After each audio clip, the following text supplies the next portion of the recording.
بسم اللہ الرحمن الرحیم۔ السلام علیکم۔ میرا نام سلمہ ہے۔ پورے محلے میں میرے کام کی ڈیمانڈ تھی۔ پچھلے گھر میں تنخواہ کم ملنے پر کام چھوڑ دیا تھا۔ میری نئی مالکن بہت اچھی تھی۔ ان کے شوہر کاروباری آدمی تھے، پر دونوں میاں بیوی اولاد سے محروم تھے۔ مالکن جب بھی محلے کے کسی بچے کو دیکھتی تو ایک حسرت سی ہمیشہ ان کی آنکھوں میں پنپتی رہتی۔ مالک نے ہر طرح سے اپنا علاج کروایا، پر کچھ نہیں ہوا۔ آخرکار بڑی منتوں مرادوں سے 5 سال بعد اللہ نے انہیں ایک بیٹے سے نوازا، پر شاید قسمت کو کچھ اور ہی منظور تھا۔ وہ بچہ مرا ہوا پیدا ہوا۔ دونوں میاں بیوی رنجیدہ رہنے لگے۔ صاحب ساری رات باہر رہتے اور مالکن ہمیشہ اپنے کمرے میں رہتی۔ گھر میں ہر وقت موت سا سناٹا چھایا رہتا، حتیٰ کہ چمچ گرنے کی آواز تک سنائی دیتی۔ رات دیر میں کام سے فارغ ہوئی تو تھکاوٹ سے نیند نہ آئی۔ جسم کی سستی دور کرنے میں صحن میں آ بیٹھی، پر اچانک میری نظر مالکن پر پڑی، جو رات کے اس پہر کہیں جا رہی تھی۔ میں بھی اپنے قدم ان کے پیچھے بڑھانے لگی، پر مالکن کا رخ تہہ خانے کی طرف دیکھ کر میری حیرت کی انتہا نہ رہی۔ مالکن تہہ خانے میں داخل ہوئیں اور کچھ دیر بعد واپس چلی گئی، پر ایک عجیب بات تھی۔ جب مالکن باہر تھی تو کمرہ اندھیرے میں ڈوبا ہوا تھا، پر ان کے جانے کے بعد تہہ خانے میں چاروں جانب روشنی کا سنہرا ہالہ بنا ہوا تھا۔ میری نظریں چندھیا گئیں۔ مجھے کچھ دکھائی نہیں دے رہا تھا۔ میں نے آنکھیں کھولنے کی کوشش کی تو روشنی کی تیز لہر میرے وجود میں سرایت کر گئی اور میں وہیں بے ہوش ہو گئی۔ اگلی صبح میری آنکھ کھلی تو میں اپنے کوارٹر میں تھی۔ مجھے سارا واقعہ پھر سے یاد آ گیا۔ میں نے سر جھٹک کر اپنا کام دوبارہ شروع کر دیا اور مالکن سے کوئی ذکر نہیں کیا۔ صفائی کر کے فارغ ہوئی تو مالکن کی آواز سنائی تھی، سلمہ ذرا آتے خانے میں ایک لال رنگ کی فائل رکھی ہے، وہ لا دے، تمہارے صاحب کے آفس کی ہے۔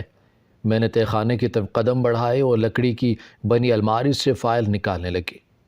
تبھی میری نظر اس صندوق پر پڑی جو مسلسل ہل رہا تھا۔ صندوق کے حرکت کرنے پر میں ششدر سی دیکھتی رہ گئی۔ وہ صندوق دیکھنے میں کافی پرانا معلوم ہو رہا تھا، تالا بھی زنگ آلود تھا۔ میں نے اپنی آنکھیں مسلی کہ شاید میرا وہم ہو، پر صندوق کے درزے اب بھی اسی طرح ہل رہے تھے۔ میرا دل خوف سے کانپ اٹھا۔ صندوق کیسے حرکت کر سکتا ہے؟ میں الٹے قدموں سے باہر کی جانب دوڑی اور مالکن کو آواز دینے لگی۔ مالکن میری آواز سن کر باہر آئی تو میں نے انہیں صندوق کا واقعہ بتایا۔ مالکن میری بات پر زرد پڑتی تو مجھے ڈانٹنے لگتی۔ کیا بکواس کر رہی ہے تم؟ ایسا کچھ نہیں، اتنے سالوں سے ہم یہاں ہیں، ایسا کچھ نہیں ہے، اور تم فضول کی باتیں، ہمیں ڈرانے کی کوشش مت کرو۔ مالکن کی بات پر مجھے غصہ آیا، پر سر جھٹک کر اپنے کام میں لگ گئی۔ میں نے مالکن کے لیے گلاس میں دودھ ڈالا تو مجھے محسوس ہوا کہ جیسے میرے پیچھے کوئی موجود ہو۔ میں فوراً پیچھے مڑی، وہاں کوئی نہیں تھا۔ میں وہم سمجھتی آگے بڑھ گئی اور دودھ مالکن کو پکڑا کر صحن میں آ گئی۔ میں نے اپنے دھلے کپڑے سکھائے اور سارا کام نپٹاتے مجھے رات کا 1:30 بج چکا تھا۔ میں کمرے میں جانے لگی تو راستے میں مجھے مالکن پھر سے تہہ خانے کی جانب جاتی دکھائی دی۔ میری نظریں ان پر جم سی گئی۔ ایک بات جو میں نے محسوس کی تھی وہ یہ تھی کہ جہاں سے مالکن گزر رہی تھی وہاں ایک عجیب سی خوشبو پھیلی ہوئی تھی۔ رات کے اس وقت خوشبو سے مہکی فضا عجب تاثر چھوڑ رہی۔ میں نے مالکن کے پیچھے جانا چاہا، پر مجھے میرے قدموں میں سخت جکڑن محسوس ہوئی، جیسے کسی نے بیڑیاں ڈال دی ہوں۔ میں قدم آگے نہیں بڑھا پا رہی تھی۔ آنکھوں میں آنسو لیے میں بیٹھ گئی۔ بیٹھے بیٹھے نہ جانے کب میں وہیں سو گئی، مجھے معلوم نہیں۔ میری آنکھ کچن میں کھلی، جہاں مالکن انڈا فرائی کرتی کسی سے فون پر بات کر رہی تھی۔ میں نے حیرت سے خود کو دیکھا، میں تو صحن میں تھی، تو یہاں کیسے آئی؟ میرے دماغ میں جھکڑ چل رہے تھے۔ آخر یہ سب کیا ہو رہا تھا؟ مالکن نے مجھے دیکھا تو مسکراتے ہوئے مجھے بولی، ہو گئی نیند پوری؟ ان کی ہنسی میں کچھ تھا جو خاص تھا، جیسے کچھ جتا رہی ہوں۔ مجھے پتہ نہیں چلا کہ کب وہ نکل کر چلے گئی۔ میری نظروں نے دور تک ان کا پیچھا کیا۔ وہ خوشبو کا جھونکا مجھے خود کے اطراف محسوس ہوا۔ میں نے چونک کر چاروں طرف دیکھا، کوئی ذی روح موجود نہیں تھا۔ میری حالت بے حد مضطرب تھی سوچ کر تھک گئی تھی کہ ایسا کون سا راز تھا اس صندوق کا، اس روشنی کے حالے کا، کیا تھا اس صندوق میں؟ اور مالکن وہ کیوں ایسا کر رہی تھی جیسے کوئی گہرا راز چھپا رہی ہو؟ ایسا کیا ہو سکتا ہے؟ میں سوچتے ہوئے سبزیاں کاٹنے لگی، پر ایک لمحے کے لیے مجھے محسوس ہوا کسی نے میرے ہاتھ پر کچھ لکھا ہو۔ میں نے چونک کر سر اٹھایا، پر وہاں کوئی بھی نہیں تھا۔ مجھے ابھی بھی اپنے ہاتھ پر کچھ ٹھنڈک محسوس ہو رہی تھی۔ میں نے چھری دور پھینکی اور کمرے میں آ کر خود پر دم کرنے لگی۔ میں نے خود پر دم کیا اور کپڑے دھونے چلی گئی۔ میری حالت کسی قیدی کی طرح ہو گئی تھی جو سوچوں کے بھنور میں قید تھی۔ میں نے مشین میں کپڑے ڈالے تو دیکھا کہ اس میں ایک سفید کرتا تھا، بالکل شفاف۔ اس کرتے کو دیکھا تو حیرت زدہ ہو گئی، کیونکہ وہ کرتا میرے صاحب کا تو نہیں تھا۔ میں نے مالکن کو دکھانے کا سوچا، بے ساختہ میں پیچھے مڑی۔ اپنے عین پیچھے کھڑی مالکن کو دیکھ کر میری چیخ نکل گئی۔ نہ جانے وہ کب آئیں، مجھے خبر نہ ہوئی۔ انہوں نے مجھ سے وہ کرتا مانگا اور بنا کچھ کہے اندر کی طرف بڑھ گئی۔ میں نے ان کے جانے پر سکھ کا سانس لیا، پر ذہن میں باتیں گھر گئی تھیں۔ کیسا عجب کا ماحول تھا۔ میں اندر گئی تو مالکن کچن میں کھڑی سبزیاں کاٹ رہی تھی اور مسکرا کر کچھ بول رہی تھی۔ مالکن کا رخ میرے سامنے تھا، نہ جانے وہ کس سے مخاطب تھی۔ مجھے دیکھ کر ان کے چہرے کی ہوائیاں اڑ گئیں۔ مالکن نے خود پر قابو پایا اور بولی کہ تم نے ابھی تک کپڑے نہیں دھوئے، کام چور ہوتی جا رہی ہو۔ میں کب سے تمہارے کام کر رہی ہوں، 1 منٹ سکون کا سانس نہیں لیا۔ ان کے اس طرح غصہ کرنے پر مجھے بھی تحش آیا، پر کافی دیر کچن میں ہونے کی بات پر مجھے اپنی سماعتوں پر یقین نہیں آیا۔ آہٹ پر قابو پایا اور بولی، مالکن ابھی تو آپ آئی تھیں باہر وہ کرتا لینے مجھ سے، جب میں صاحب کے کپڑے دھو رہی تھی۔ میری بات پر ان کا پارا ہائی ہونے لگا۔ کیا بکواس کر رہی ہو؟ میں پچھلے 2 گھنٹے سے یہاں کچن میں سر کھپا رہی ہوں اور تم کہہ رہی ہو کہ میں تم سے کرتا لینے آئی؟ بی بی تمہارا بلڈ پریشر لو ہو گیا ہے، تبھی بہکی باتیں کر رہی ہو۔ مجھے تمہاری دماغی حالت پر شبہ ہے، جا کر چیک اپ کرواؤ اپنا۔ مالکن مجھے سنا کر اپنے کمرے میں چلے گئی۔ میں وہیں سر پکڑ کر بیٹھ گئی۔ یہ میری زندگی میں کیا ہو رہا ہے؟ سب کچھ الٹ ہو رہا ہے۔ یعنی میری طبیعت واقعی خراب ہے؟ مالکن ٹھیک کہہ رہی ہیں، مجھے ایک بار چیک کروانا چاہیے۔ میں نے اگلے دن مالکن سے ڈاکٹر کے جانے کی اجازت لی اور قریبی اسپتال میں آ گئی۔ مجھے ایک دم احساس ہوا جیسے میں کسی کی نظروں کے حصار میں ہوں۔ کوئی ہے جس کی نظریں مجھ پر ٹکی ہوئی ہیں۔ میں بے چین سے چلتی ڈاکٹر کے کیبن کے قریب آئی اور اپنا نمبر آنے پر اندر چلی گئی۔ میں نے ان کو اپنے ساتھ ہوئے حادثے کا بتایا تو وہ ہنسنے لگے اور مجھے بتایا کہ یہ سب صرف میرے دماغ کا فطور ہے۔ میری خیالاتی تصور کی وجہ سے یہ سب چیزیں مجھے دکھتی ہیں، پر میں کیسے مانتی؟ جب سب اپنی آنکھوں سے دیکھا ہو۔ میں نے گھر آ کر کوئی بات نہ کی اور اپنے کوارٹر میں آ گئی۔ مالکن کی آواز میں باہر آئی جو 2 پلیٹوں میں کھانا نکال رہی تھی۔ مجھے تعجب ہوا کہ گھر میں تو مالکن کے علاوہ کوئی نہیں، تو کھانا کسے دے رہی ہیں؟ مالکن کی نظر مجھ پر پڑی۔ ان کی آنکھیں سرخ ہو رہی تھی جیسے بہت سارا روئی ہوں۔ ایک الگ درد کی داستان رقم لگی مجھے ان کی آنکھوں میں، ان کی آواز پر میں ہوش میں آئی اور ان کے کہے مطابق برتن دھوئے۔ میں برتن دھونے کے بعد تہہ خانے کی صفائی کے لیے کن نے روک دیا۔ بولی، آج وہاں کی صفائی میں خود کر لوں گی، اور دونوں کھانے سے بھری پلیٹیں تہہ خانے کی طرف لے کر چلی گئی۔ میری تو ہوائیاں اڑ گئی۔ آخر یہ سب کیا ہو رہا تھا؟ میں بے حد مضطرب سی ان کا پیچھا کرتے تہہ خانے کے دروازے تک پہنچی۔ میرے پہنچنے سے پہلے ہی دروازہ بند ہو گیا۔ میں حیران ہوئی کہ یہ کیا ماجرا ہے، دروازہ خود بخود کیسے بند ہو گیا؟ مالکن کے دونوں ہاتھوں میں تو کھانا تھا۔ میں نے دروازے سے جھانکا تو سیدھی نظر اس ہلتے صندوق پر پڑی۔ وہ صندوق بری طرح ہلتا ہوا دکھائی دیا۔ پورا کمرہ سنہری روشنی سے روشن ہوا۔ میرے وجود سے جان نکلنے لگی اور مجھ پر غشی طاری ہو گئی۔ مالکن نے مجھے ہوش کروایا اور بولی کہ سلمیٰ، کیا کر رہی تھی؟ تمہیں ذرا شرم نہیں آئی اپنی مالکن کی پہرہ داری کرتے ہوئے؟ تمہیں کیا میں کوئی غلط عورت لگتی ہوں؟ ان کی باتوں سے مجھے حیرانی کے ساتھ پریشانی بھی ہوئی۔ کیونکہ میری مالکن اونچی آواز میں بات کرنا تو دور بولنا بھی پسند نہ کرتی۔ میرے ذہن میں جھمکا سا ہوا۔ میں نے مالکن سے پوچھا، مالکن جب میں آئی تھی تو آپ نے مجھے اس وقت ایک صندوق کی صفائی کا بولا تھا جو تہہ خانے میں ہے، لیکن آج میں صفائی کے لیے گئی تو آپ نے منع کر دیا۔ کیا اس صندوق میں کچھ بہت خاص ہے؟ مالکن مجھے بس ایک بار وہ چیز دیکھنی ہے۔ میری باتوں پر ان کا چہرہ لال انگارا ہوا اور آنکھوں میں آگ سی دہکنے لگی۔ میں نے ڈر کر 2 قدم پیچھے لیے۔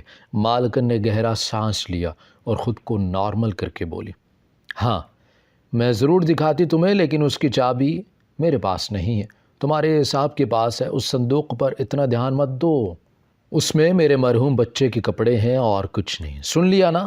اب تمہارے منہ سے صندوق کا ذکر نہ سنوں، سمجھ گئی؟ میں نے ان کی بات پر اثبات میں سر ہلایا اور بولی کہ ہیں مالکن، اچھا ہوا آپ نے بتا دیا، میں یوں ہی پریشان ہو رہی تھی۔ چلیے آپ آرام کریں، میں ذرا کچن کے کام ختم کر رہا ہوں۔ میں یہ بول کر وہاں سے کچن میں آ گئی۔ میرے ذہن میں ساری باتیں گردش کر رہی تھیں، میں سوچوں میں گم تھی۔ اس صندوق کا راز جاننا میرے لیے اہم ہو گیا تھا۔ مالکن کی باتوں سے ہی لگ رہا تھا جیسے وہ کچھ چھپا رہی ہیں۔ میری حالت خراب ہونے لگی تو کھلی ہوا میں سانس لینے باہر آ گئی۔ میں صحن میں امرود کے درخت کے نیچے بیٹھی تھی کہ مجھے اپنے نام کی پکار سنائی تھی۔ میں نے گردن گھما کر دیکھا تو میرے ساتھ ایک نوجوان عورت تھی جو بلا شبہ بے حد حسین تھی، پر ایک بات کو عجیب تھی، وہ اس کی آنکھوں کی رنگت، اس کی آنکھوں کی پتلیاں سفید تھیں۔ بالکل مجھے خوف آنے لگا۔ میں وہاں سے بھاگنا چاہتی تھی پر میرے وجود پر جیسے کوئی شکنجا سا کسا ہو کسی نے۔ میں نے روتے ہوئے اس سے التجا کی، کون ہے اور آپ یہاں کیا کر رہی ہیں؟ مجھے چھوڑ دے، میں نے کچھ نہیں کیا۔ اس عورت نے مجھے آزاد کیا اور بولی، آئندہ تم نے تہہ خانے میں موجود صندوق کو ہاتھ لگایا تو تم اپنے پیاروں کو کھو دو گی۔ آج تک جس نے بھی صندوق تک پہنچنا چاہا ہے وہ زندہ نہیں بچا۔ وہ صندوق پچھلے 100 سالوں سے اس تہہ خانوں میں ہے۔ تمہاری طرح کئی لوگ اسے کھولنے کی کوشش کر چکے ہیں، پر اسی چکر میں بیچارے اپنی جان سے ہاتھ دھو بیٹھے ہیں۔ اب تو ان کی ہڈیاں بھی نہیں ملیں گی۔ یہ تمہارے لیے ایک آخری موقع ہے، دور رہو اس صندوق سے، ورنہ بے موت ماری جاؤ گی۔ ہاں بے موت ماری جاؤ گی تم۔ وہ عورت سرد آواز میں بولتی غائب ہوگی۔ میری جان نکلنے لگی۔ میں خود پر کلمے پڑھتی اندر آئی۔ میں نے تہیہ کر لیا تھا کہ چاہے کچھ بھی ہو جائے اس راز سے پردہ اٹھا کر ہی رہوں گی، ایسے ہی ہار نہیں مانوں گی۔ میری ساری رات انہی سوچوں کی نظر ہو گئی۔ آدھی رات کے وقت کھٹکے کی آواز پر میری آنکھ کھلی۔ میں نے چپل پاؤں میں رکھی اور باہر سین میں چلی آئی جہاں سے آوازیں آ رہی تھیں۔ میں نے دیکھا آج پھر مالکن چھپتی چھپاتی تہہ خانے میں جا رہی تھی۔ میں نے سوچا کل ہی کسی عامل سے اس بارے میں پتہ کرتی ہوں، آخر ماجرا ہے کیا؟ ایسا کیا ہے اس سنہری صندوق میں جس کے لیے مالکن اتنی بے قرار ہو کر روز آدھی رات کو تہہ خانے کا رخ کرتی ہیں؟ میں اپنے دل میں مصمم ارادہ کرتی کمرے میں آ کر صبح ہونے کا انتظار کرنے لگی۔ رات آنکھوں میں کٹی صبح ہوتے ہی میرا سودا سلف لانے کے بہانے عامل بابا کے پاس چلی آئی اور ان کو صندوق کے بارے میں اور مالکن کے بارے میں بتایا۔ وہ عامل بابا بھی کافی پہنچے ہوئے تھے، فوراً معاملہ حج پر پہنچے۔ عامل بابا نے کچھ پڑھنا شروع کیا اور میں ان کو دیکھتی آیات الکرسی پڑھنے لگی۔ عامل بابا نے مجھے ایک تعویذ دیا اور بولے کہ اسے اپنے گلے میں ڈال لینا، کوئی چیز تمہیں نقصان نہیں پہنچائے گی۔ میں نے عامل بابا کا شکریہ ادا کیا اور مالکن کے ہاں چلی آئی۔ مالکن کے آرام کا وقت تھا۔ میں ان سے نظریں بچاتی تہہ خانے میں گئی۔ میری نظر صندوق پر پڑی تو دل تیزی سے دھڑکنے لگا۔ میں نے کانپتے قدم آگے بڑھائے اور تہہ خانے میں چلی آئی۔ وہاں کوئی نہیں تھا۔ یہ دیکھ کر میں نے پرسکون سانس لیا۔ اب بس مجھے رات ہونے کا انتظار تھا کہ کب رات ہوگی اور کب مجھے سارے راز کا پتہ چلے گا۔ تجسس کے مارے میری نیند ہی اڑ گئی تھی۔ آخر رات ہوئی تو نیند مجھ پر غالب آنے لگی اور کب نیند کی آغوش میں گئی پتہ نہیں چلا۔ رات ٹھیک 12 بجے مجھے پیاس لگی۔ میں پانی پینے اٹھی تو مالکن تہہ خانے کی طرف جا رہی ہیں۔ میں نے روشن دان سے آتی روشنی سے اندر کا منظر دیکھا۔ میں نے غور سے دیکھا تو مجھے یاد آیا کہ یہ وہی عورت تھی جو مجھے دھمکا کر گئی تھی۔ مالکن نے اس عورت سے کہا کہ صندوق کھولے۔ اس عورت نے مالکن کے کہے کے مطابق صندوق کھولی تو میں نے جو دیکھا اس پر یقین ناممکنات میں تھا۔ میں نے دیکھا ایک بے حد پیارا خوبصورت 12 سے 13 سال کی عمر کا بچہ اس صندوق سے سفید پوشاک پہنے نکل رہا تھا۔ وہ بچہ بے حد پر اسرار تھا، اس کی مسکراہٹ میں کشش تھی۔ وہ بچہ میری مالکن کو ماں کہتا ان سے لپٹ گیا۔ پر یہ کیا؟ اس بچے نے میری مالکن کو محسوس کیا، پر میری مالکن اس بچے کے وجود کو محسوس نہیں کر پا رہی تھی۔ مالکن اس بچے کو دیکھتی جاتی اور روتے ہوئے اس سے باتیں کرتی جاتی۔ میری حیرت زدہ بند آنکھوں سے اس ملاپ پر آنسو بہنے لگے۔ یعنی یہ بچہ اور وہ عورت کوئی اور نہیں بلکہ جن زادے تھے۔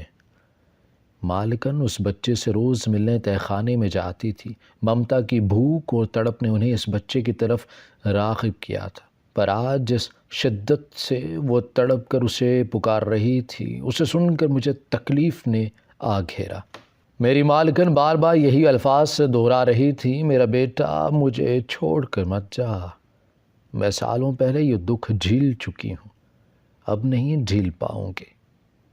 ان کے رونے اور آہوزاری پر وہ بچہ ان کی گود میں لیٹا اور بولنے لگا، ماں میں تو ہمیشہ آپ کے ساتھ رہوں گا، چاہے آپ کے پاس رہوں نہ رہوں۔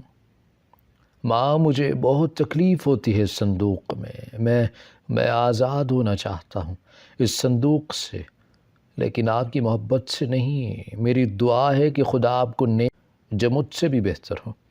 ان کے رونے میں مزید اضافہ ہوا اور آخر وہ فیصلہ کرتی اٹھ کھڑی ہوئی۔ انہوں نے آخری بار جنزادے کو دیکھا اور بولی، میرے شہزادے، میری ممتا بہت خود غرض ہو گئی تھی، لیکن میں اپنے خاطر اب تمہیں مزید تکلیف سے دوچار نہیں کروں گی۔ اور مالکن یہ بولتے ہی کچھ پڑھنے لگی۔ دیکھتے ہی دیکھتے وہ جنزادہ ایک خوبصورت طوطے کی شکل اختیار کر گیا اور مشکور ہو کر ماں کے کندھے پر بیٹھا شکریہ ادا کرنے لگا۔ میری مالکن نے اسے کچھ کہا اور پھر تہہ خانہ خالی ہو گیا۔ وہ صندوق، وہ عورت سب غائب ہو گئے۔ میری مالکن وہیں بیٹھی روتی رہی۔ میری آنکھ جھٹکے سے کھلی، میرا پورا چہرہ آنسوں سے بھرا ہوا تھا۔ کتنا درد تھا، ایک ماں تھی نا۔ واقعاً اولاد کا درد انسان کی زندگی کی تمام آسائشوں پر بھاری ہے۔ میری مالکن شاید مجھے دیکھ چکی تھی، تبھی انہوں نے مجھے اندر بلایا۔ میں خوف زدہ ہو گئی، مجھے لگا وہ مجھے بھی کچھ کر دیں گے۔ میری طرف مسکرا کر دیکھا اور بولیں کہ ڈرو مت، میں کچھ نہیں کہتی تمہیں۔ جاننا تھا نا اس صندوق کا راز، تو میں بتاتی ہوں۔ میں اپنی ممتا سے جنگ لڑتی تھک چکی تھی۔ میری ایک دوست نے مجھے ایک چلے کا بتایا جس سے کسی بھی جن کو قید کیا جا سکتا ہے۔ مجھے بھی ممتا کی تڑپ نے ایسا کرنے پر مجبور کیا۔ میں نے 40 دن کا وہ چلہ کاٹا اور جنزادے کو قید کر لیا۔ مجھے اسے اپنے بچے کے روپ میں دیکھ کر خوشی ہوتی تھی۔ اس کی آنکھوں میں محبت مجھے اچھی لگنے لگی تھی۔ میں نے اسے صندوق میں قید کیا اور اس کے ساتھ روز رات کو اپنا وقت گزارنے لگی۔ یہ میرا معمول بنتا گیا، لیکن پھر مجھے احساس ہونے لگا کہ وہ جنزادہ میری قید میں بہت تکلیف میں ہے۔ تبھی میں نے اسے آزاد کر دیا۔ مجھے سمجھ آ گئی تھی کہ سارے اختیارات اللہ تعالیٰ کے پاس ہیں، وہ جسے چاہے نواز دے۔ میں نے مالکن کے دکھ پر ان کے شانے پر ہاتھ رکھا اور ان سے معافی مانگی۔ مالکن بھی مسکرا کر مجھے معاف کرتی، میرے ساتھ اس تہہ خانے سے باہر آ گئی۔ انہیں رب پر پورا یقین ہو چلا تھا کہ ہماری ویڈیو اگر آپ کو پسند آئی ہے تو ضرور لائک کیجئے، اپنی رائے دینا چاہیں تو کمنٹس کیجئے، اچھی لگے تو شیئر کیجئے۔ اس کے ساتھ ساتھ اگر آپ نے ہمارا چینل سبسکرائب نہیں کیا تو ضرور کیجئے اور بیل آئیکن پر لازمی کلک کیجئے تاکہ ہماری ہر آنے والی ویڈیو آپ تک بر وقت پہنچ سکے۔